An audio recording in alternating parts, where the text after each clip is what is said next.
Whenever you log a call in Salesloft, you create a record of the call that includes call notes and data in Salesloft as well as in your CRM. You will log a call when you are running a call step or placing a one-off call using the Salesloft Dialer window.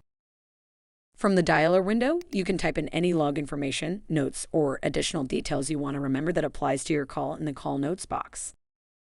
You can also select your disposition or sentiment from the drop-downs.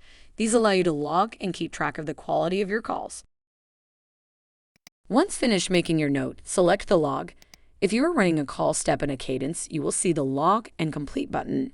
Clicking this option will open the next step in a Cadence. If a call was not actually made but you want to move on to the next step in your Cadence, you can select the down arrow and choose Complete Only. Alternatively, if you'd like to keep the person on the current Cadence step, you can select Log Only. If you have reached the desired outcome during your call, select the Success button to populate your analytics. Hitting Success will also log and complete the call log. In the event you've made an error in the call note, you can view and edit a call log from the Calls page. To access the Calls page, hover over the Activities section of the menu bar and select Calls. You will land on your list of call logs. Find and click the call note to make any changes. Please note that edits to any call notes will not be reflected in your CRM.